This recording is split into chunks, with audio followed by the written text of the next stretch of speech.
নমস্কাৰ, মোৰ অন্য এটি ভিডিঅ'লৈ আপোনালোকক পুনৰবাৰ স্বাগতম জনাইছোঁ। ৰাতিপুৱা বনাইছিলোঁ মই বৰা চাউলৰ পিঠা, সেয়ে ভাবিলোঁ যে ভিডিঅ'টো আপোনালোকৰ লগতো শ্বেয়াৰ কৰোঁ। আহকচোন ভিডিঅ'টো আৰম্ভ কৰোঁ। বৰা চাউলখিনি আধা ঘণ্টাৰ কাৰণে তিয়াই থৈ দিছিলোঁ। এতিয়া মই পানী অকণমান দি পেলাই গুড়ি কৰি ল'ম।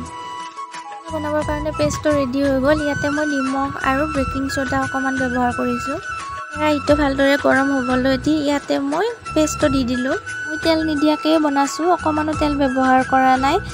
সেয়া পাতলকৈ বনাম, সেয়ে কেৰাহীটো এনেকৈ ঘূৰাই পেলাই পিঠাখন পাতল কৰি লৈছোঁ। চোন পিঠাখন ইমান ধুনীয়াকৈ ৰেডি হৈ গ'ল। ঠিক একেদৰে বাকীকেইখন পিঠাও মই বনালোঁ। আপোনালোকে যদি এনেকৈ বনাই খোৱা নাই, এবাৰ বনাই খাবচোন। খাবলৈও হেল্ডি হয় আৰু টেষ্টিও হয়। মই অকণমান মিঠাতেল দিলে ভাল পাওঁ, সেয়ে অকণমান মিঠাতেল দি পেলাই এনেকৈও বনাব পাৰি, সেইটোও দেখাই দিলোঁ আপোনালোকক। এয়া আমাৰ ভাইটিৰ কাৰণে ৰঙা চাহ ৰেডি হৈ গ'ল। ইফালে মা আৰু মোৰ কাৰণে গাখীৰ চাহ। যদি ভিডিঅ'টো চাই ভাল পালে তেতিয়াহ'লে লাইক, কমেণ্ট আৰু যিসকলে চেনেলটো ছাবস্ক্ৰাইব কৰা নাই ছাবস্ক্ৰাইব কৰি দিব।